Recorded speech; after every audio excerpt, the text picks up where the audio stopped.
डोसा ना मिठाई ना पॅटेस यापासून खूप छान अशी नवीन पद्धतीने आपण ब्रेड पासून नाश्त्याची रेसिपी करणार आहोत। खूप सोप्या पद्धतीने होणार आहे आणि लहानांपासून मोठ्यांपर्यंत सर्वांना आवडणारी आहे। त्यामुळे ही रेसिपी तुम्ही शेवटपर्यंत नक्की बघा। तुम्हाला आमचे व्हिडिओ कसे वाटतात ते कमेंट मध्ये आम्हाला नक्की सांगा। चला तर मग रेसिपीला सुरुवात करूया। तर इथे बघू शकता मी 7 ते 8 असे ब्रेड घेतलेले आहेत। तर इथे बघू शकता मी एक छोटासा ग्लास घेतलेला आहे। तर इथे आपल्याला वाटण बनवून घ्यायचं आहे। तर इथे मी 4 हिरव्या मिरच्या घेतलेल्या आहेत। इथे 7 ते 8 अशा लसणाच्या पाकळ्या घेतलेल्या आहेत आणि इथे अद्रकचा बारीक असा तुकडा घेतला होता, त्याला अशी बारीक चिरून घेतलेला आहे। तर आता आपण हे हिरव्या मिरच्या अशा तुकडे करून ह्या ग्लास मध्ये आपण टाकणार आहोत आणि याला बारीक असं हे टेचून घ्यायचं। आणि आता इथे हिरवी मिरची बारीक होण्यासाठी आपल्याला इथे थोडंसं मीठ टाकून घ्यायचं आणि मीठ टाकल्यानंतर हे असं बारीक टेचून घ्यायचं। इथं तुम्ही मिक्सरचा पण वापर करू शकता आणि असं ग्लासात पण टेचून घेऊ शकता। इथं बारीक असं आपण हे टेचून घेणार आहोत। तर इथे बघू शकता अशा पद्धतीने बारीक असं आपण टेचून घेतलेलं आहे। तर इथे एक मी मोठी वाटी घेतलेली आहे। तर इथे मी 1 वाटी बेसन पीठ घेतलेलं आहे। ह्या बेसन पिठाला मी स्वच्छ असं चाळून घेतलेलं आहे, ते आपण ह्याच्यामध्ये टाकून घेणार आहोत। तर त्याच्यामध्ये आपण इथं ओवा टाकायचा। तर इथं अर्धा चमचा मी ओवा घेतलेला आहे, हाताने असा चोळून घ्यायचा आणि छान असा पीस करून टाकायचा। तर इथं मी अर्धा चमचा जिरं घेतलेलं आहे, जिरं पण त्याच्यामध्ये टाकायचं। आता जी आपण हिरवी मिरची जे टेचून घेतली होती ना, ती ह्याच्यामध्ये वाटण टाकून घ्यायचं आणि ह्याच्यामध्ये अर्धा चमचा कांदा लसूण मसाला असतो ना, तो ह्याच्यामध्ये टाकून घ्यायचा आणि अर्धा चमचा लाल मिरची पावडर टाकायची, कारण का तिखट आपल्या सोयीनुसार टाकायचं, कारण का आपण पहिलं पण हिरवी मिरचीचं पण तिखट टाकलेलं आहे।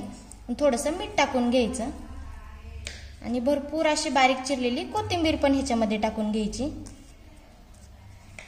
आणि सर्व असं मिक्स करून घ्यायचं। तरी चमच्याने असं व्यवस्थित मिक्स करायचं। इथंच तुमच्या तिखट तुमच्या सोयीनुसार टाकायचं, इथं चेक करून बघायचं मीठ ते कमी असलं तर। हे छान असं मिक्स करून घ्यायचं। तर आता इथं आपण व्यवस्थित असं मिक्स करून घेतलेलं आहे। तर आता ह्याच्यामध्ये आपण पाणी ओतणार आहोत। तर पाणी इथं थोडं थोडं करून असं ओतायचं, एकदम असं पाणी ओतायचं नाही आणि व्यवस्थित असं हे मिश्रण हलवून घ्यायचं। इथं मिश्रण आपल्याला जास्त पातळ नाही करायचं, इथं घट्टच ठेवायचं आहे आणि लागेल तसंच पाणी ओतायचं, एकदम पाणी ओतायचं नाही। आणि समजा तुमच्याकडून जर मिश्रण जास्त पातळ झालं तर ह्याच्यामध्ये बेसन पीठ टाका, म्हणजे घट्ट होईल। तर हे व्यवस्थित अजून हे छान असं मिक्स करून घ्यायचं। तर इथं आपल्याला आणखी आता पाणी थोडंसं लागणार आहे आणि परत एकदा हे असं हलवून घ्यायचं। तर इथे बघू शकता अशा पद्धतीने आपलं छान असं मिश्रण तयार झालेलं आहे। तर असा एक पळपूट घ्यायचा आणि पळपुटावर मी ब्रेड ठेवलेला आहे। तर इथे एक असा चाकू घ्यायचा आणि चाकूच्या साहाय्याने आपले हे ब्रेडचे मधोमध असे तुकडे करून घ्यायचे।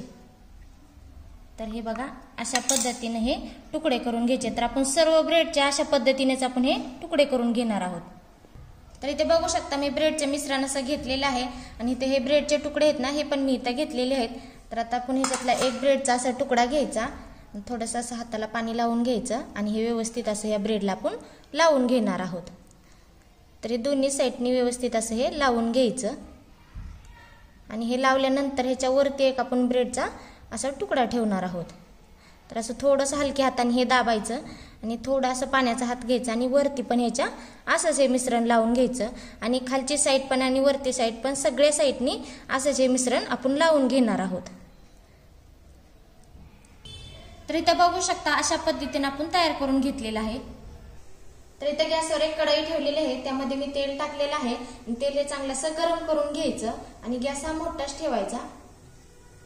तर आता इथं तेल आपलं चांगलं गरम झालेलं आहे आणि गॅस आता इथं मध्यम ठेवायचा आणि जे आपण तयार करून घेतलं होतं ना, ती ह्याच्यामध्ये आपण टाकून घेणार आहोत आणि मध्यम गॅसवरती छान असं लालसर होईपर्यंत आपण याला तळून घेणार आहोत। इथे बघू शकता आपण लालसर होईपर्यंत दोन्ही साईडनी छान असं हे तळून घेतलेलं आहे। तर आता आपण हे काढून घेणार आहोत आणि छान असं तळलेलं पण आहे, आतपर्यंत असं छान तळलेलं आहे।